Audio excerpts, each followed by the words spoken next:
Good day, St. Mary's Crescent. Mask. You wearing yours? Well, obviously I don't have to wear it because there's just me and Stephanie who's recording it, and she's more than 6 feet away. And just put that over there. Interesting times, isn't it, folks? Interesting times. Coronavirus, pandemic. Who would ever thought that that's how you'd spend just about the first half of 2020? And hope you're doing well and coping with it well. The pandemic's not over. It's not over. But I thought today that I'd like to speak to you about a variety of things through this media of this video that we're putting together. First of all, my thanks to all the parish, and really thanks to you and all those people that you do things for and who are doing things for us. We certainly think about the people who are sick, and we think about the people that care for the sick, and all those other people that are just part of the bigger process. It's always really more than one segment or one person. It's usually a team effort, if you will. The first thing, I have to say, and obviously I'm no expert on pandemics, I'm no expert as a doctor or anything, but the pandemic is not over. At the very least, we need to be cautious. I don't think we need to be paranoid, but cautious. We're being asked to wear a mask. Please wear a mask. Please wear a mask. Yesterday I was at Walmart, and I was very conscious of all the people I passed that didn't have a mask on. And whether you like the governor or not, but the governor has a point when he says, I'm not just doing this for you, I'm doing it for me, and I'm doing it for me, and I'm doing it for you, wearing that mask. And so please. It might be a little cumbersome. Sometimes I have the mask on and my glasses fog up. Well, I can live with that. Second thing, observe social distancing. Social distancing. If within a couple of feet with a group of people, you got to wear a mask. You got to wear the mask. 6 feet, maybe more. 600 feet. No, I'm just kidding, but 6 feet. Wash your hands. The other day I came across a person I know, and who happens to be a doctor, and we shook hands. I said, "Oh, we're not supposed to shake hands," and he says, "Go put some Purell on your hands," and so we do. And then, if we're sick, be cautious here. Stay home. So, anyways, one of the questions people are having today is, we heard that public masses are going to begin soon in the churches in your parish, St. Mary's Crescent, but throughout the diocese. And should you attend? Should you return? Is a question. It's a good question. The first thing I would say to you is I want to quote Bishop Scharfenberger. He said, all Catholics continue to be dispensed from the obligation to attend Sunday Mass until further notice. So those who are vulnerable or even simply uncomfortable about attending a public liturgy are encouraged to stay home and to view Mass via live streaming, which will continue in our local parishes, and I might add, St. Mary's Crescent, as we've done for the past 3 years. And of course, I think you all know at this point how to get on.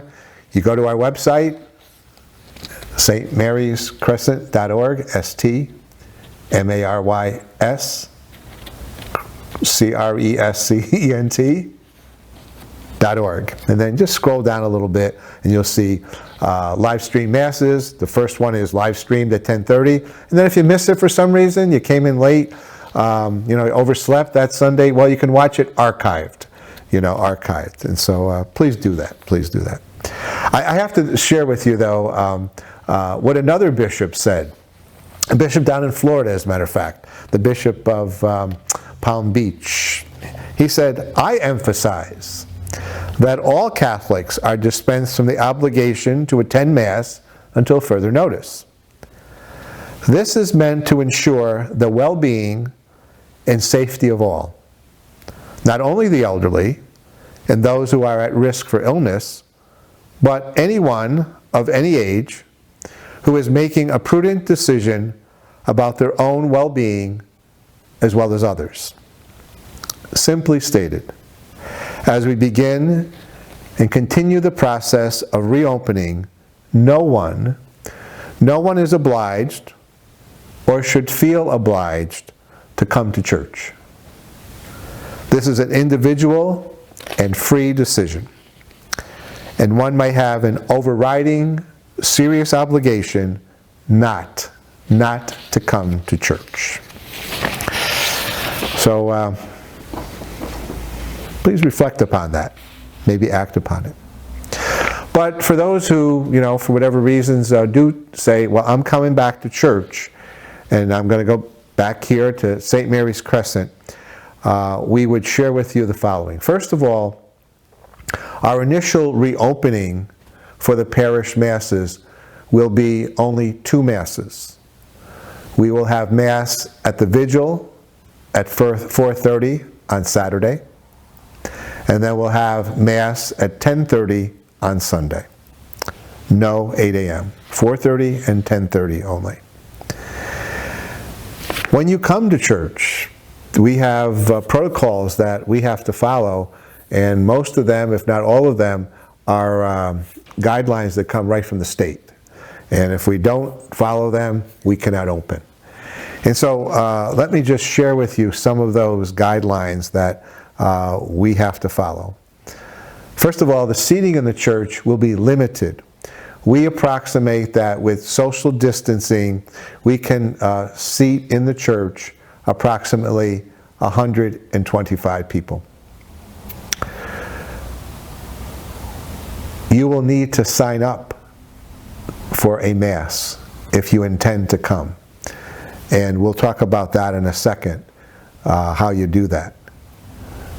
The doors of the church will open 30 minutes before the Mass starts. Entry into the church will be only through one set of doors, and that would be the front door or the main entry doors of the church. All other doors will be locked. However, when you exit the church, you may exit through any door of the church. When you walk into church, there'll be some greeters, Ministry of Hospitality folks, and they'll be doing a few things. They're going to ask who you are, because when you sign up, we'll have a list, a computer list of who signed up, and we're just going to check your name off. Why are you doing that, Father? Well, Big Brother's watching, I guess. But it's really for this contact. If somehow it's found out that someone was sick in church, we have to share with the state who was at that Mass, so they can do the follow-up contact for that particular situation. And so through the computer readout that we'll have your name and phone number or address, whatever it is, and we'll just check you off. Someone comes in, doesn't have a ticket, so to speak. Well, we'll allow walk-ins, but we hope there will be few. And in the same case, we will ask for their name and their address, phone number, as required by the state. Additionally, when you come in, we will be taking the temperature of everyone who comes into the church. This is becoming quite common now. You go into certain places, they'll take your temperature first. If you feel sick, or if your temperature is higher than 100 degrees, we will ask you not to come in that day. So be conscious of your own, health, and do that. Other little things, and you'll be escorted, so to speak, to church. If you have a favorite seat, you may not have it for the next 2-3 months. Okay, we don't know when when we will increase our seating, but we'll work under these parameters for the next 2 months or so, because that's what's being asked of us. So be cooperative. You might not sit on the left-hand side of church. It might be the right side. Okay?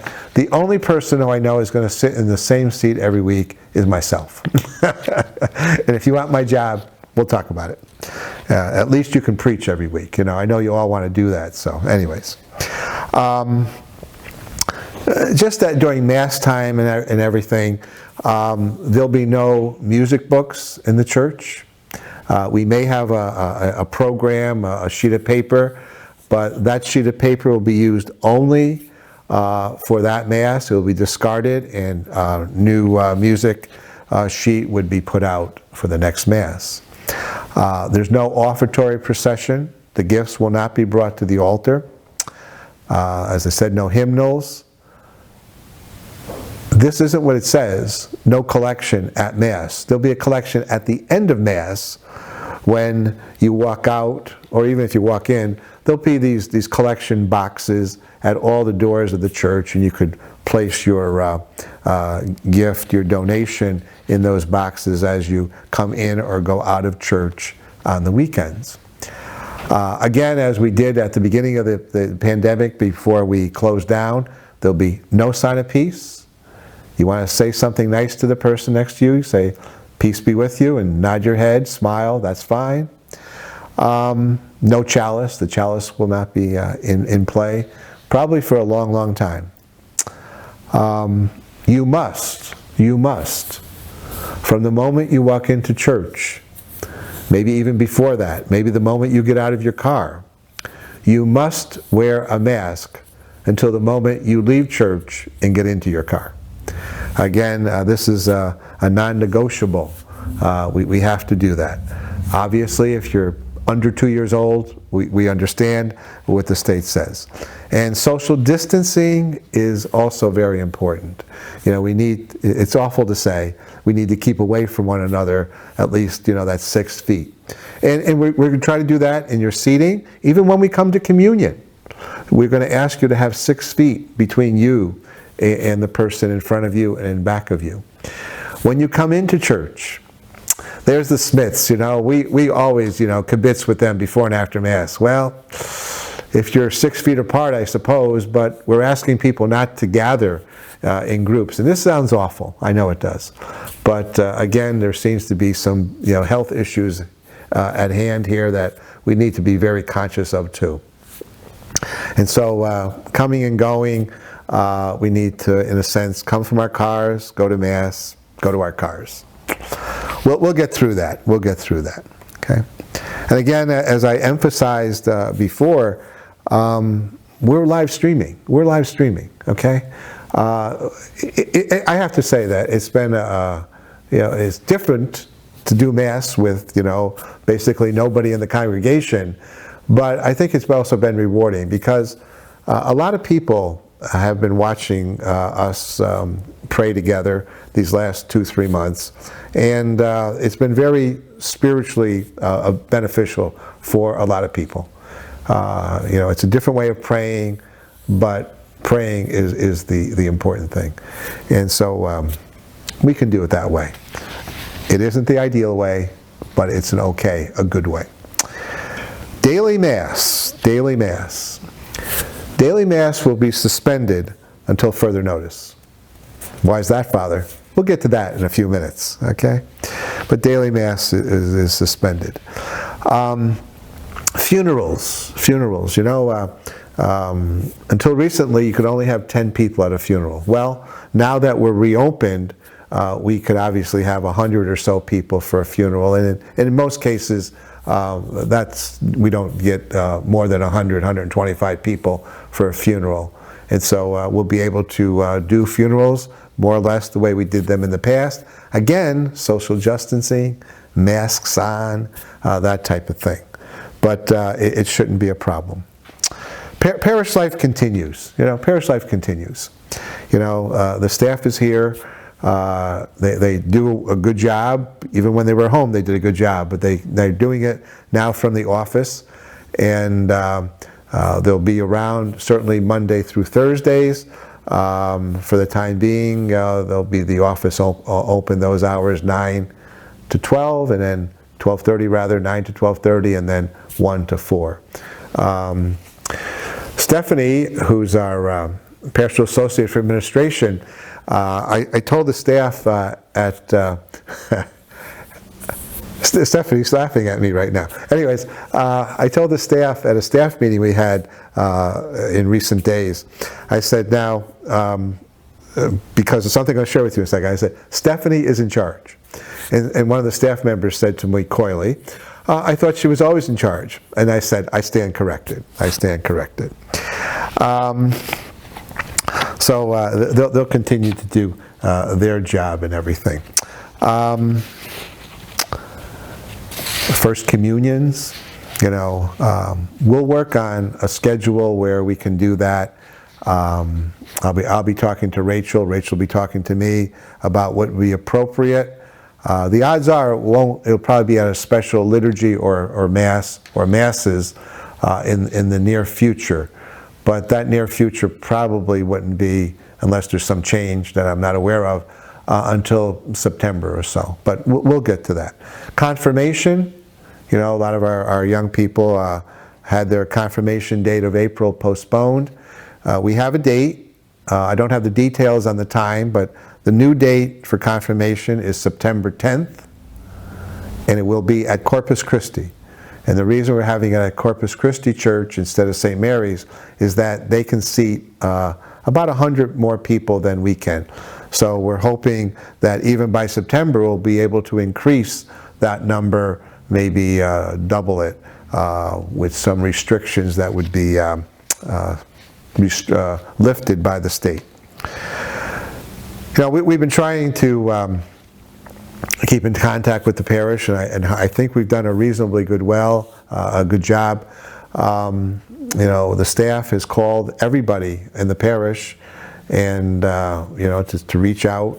I've had contact with people over the months too, and I think we're even getting to a second level of some phone calls, more maybe to the elderly population of the parish. But we continue to do that. And certainly if you have any needs, you just call the parish, talk to the appropriate person, talk to Stephanie, and she'll set you right. Okay.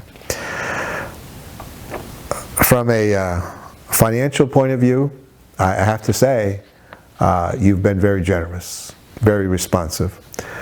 It's obvious that St. Mary's people, St. Mary's Parish, knows that money is important to doing the mission and ministry of the gospel of Jesus Christ. Yeah, it pays the bills, it pays for the lights, it pays for salaries. And by the way, when it comes to salaries, we have paid our staff through this whole pandemic.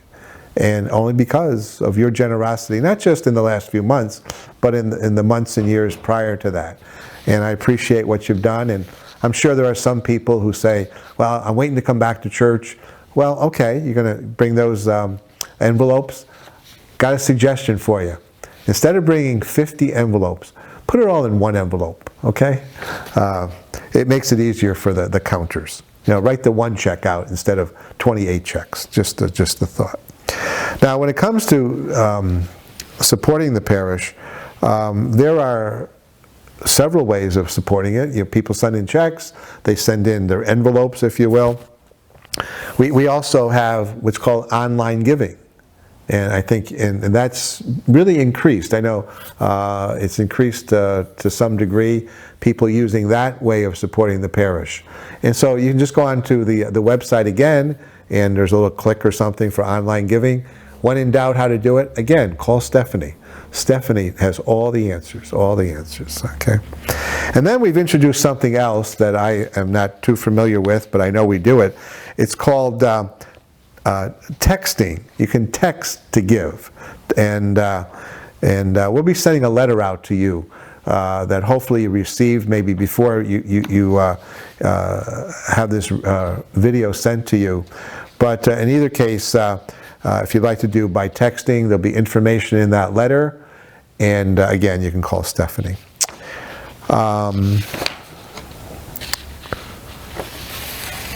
We mentioned signing up for Mass. This will be a little different.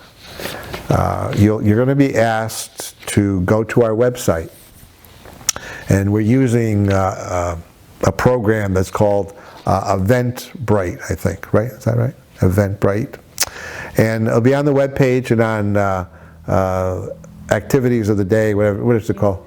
What's it called? News and announcements. News and announcements. News and announcement. You'll see Eventbrite or sign up for church, something like that. And I think it's pretty easy. I looked at it, and if I can do it, you can do it. Okay. Okay.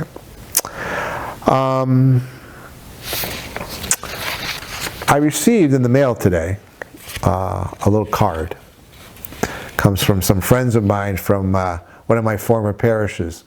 And it's a birthday card. It's a birthday card. And this video is going to be sent to you a few days after my birthday. And on June 16th, I turned 71. And one would say that it's been an interesting year, first 6 months. Well, the next 6 months for your pastor are going to be very interesting also. What I'd like to do is give you a little health update on the pastor. I don't want to get into all the nitty-gritty, but over several months I've had some little issues, and as you know, I go to the doctors regularly, so don't go after me about this. But you know, it never seemed to be a serious thing, you know. And then recently, I know, playing my favorite sport, I used to have a little problem with my hip. Okay. Yeah, again, it didn't seem to be too much, but it was affecting my my ability to hit the ball correctly on the back nine usually. So one day I called a friend of mine who's an orthopedic, and I told him the story. Well, he called me back, as a matter of fact, and he said to me, "Father Joe, I'm sorry I didn't get back to you right away. I was playing golf." I said, I'm glad you called, because I want to talk to you about playing golf. I said, I can't. And I told him my issue, and he said to me, you get into my office tomorrow, 8 o'clock, first person. And the upshot of it is, after some testing, is I need some major surgery on my spine. Don't go into all the nitty-gritty. So in a few days from today, I will be having surgery, major surgery, that will prohibit me from being active in the parish for a length of time, probably of 6 to 8 weeks minimally. Then I'll start to come back to some degree. I will be certainly spending my time at the rectory, you know, recouping and trying to be a good patient. I have to tell you, the first 2 weeks the doctor said to me, now Father, the first 2 weeks after you got out of the hospital, I don't want you to do anything for 2 weeks. I'm sort of liking this guy already, except for I can't play golf. And I probably won't be able to play golf the next year, by the way, for inquiring minds. He says, all I want you to do in those 2 weeks is 5 times a day for 10 minutes. I want you to take a walk like an old man. Okay. And I guess I am an old man now at 71. I am of that vulnerable age, like getting older. So, you know, I just want you to know that. You know, we'll have, if you call the office for whatever you need, we'll have contact with other priests that can help in whatever way we need a priest. The first weekend we open, I didn't say this, will be the 27th, 28th of the month of June. We have a priest who'll be coming in for that, and we'll try to get priests for the other weeks, and hopefully we will, but you know, we have a clergy shortage. Just for your information, the priests of the diocese were also told that if they felt that they could not or would not be able and did not want to be a presider, a priest saying Mass on the weekend, they had the right to withdraw themselves for whatever time they felt not to be a presider at liturgy. You know, I'm sure there'll be some older priests that will do that. I think we have to respect that, just as we all respect our own decisions. When it comes to myself, in the surgery and the recovery, which I said will be lengthy, I ask two things, okay? The first thing is certainly say a prayer for my medical team, okay? I happen to know the doctors pretty well, and I have great confidence in them. But we pray for them, they're good people, you just think of medical staffs just throughout the days and weeks of life. The second thing is a particular prayer for the pastor. And this is the prayer. You pray that the pastor will be a good and patient through this whole process. Just not through the surgery. That's probably the easiest part. But through the whole process from beginning till end, which really the end is probably 6 to 12 months away. But anyways, and here's just another side. This is another side that your pastor is falling apart. The first day that I went and saw my friend about this issue I had another doctor's appointment that day.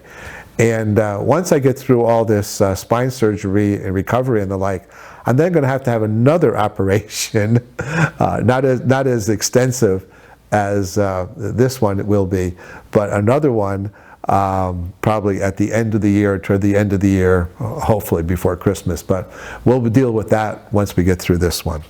So I think that's about it. Hang in there. Continue to wear your mask. Social distance. Do the right things. As I often say to you all at the end of the Mass, the Mass is ended. Be good. Be at peace.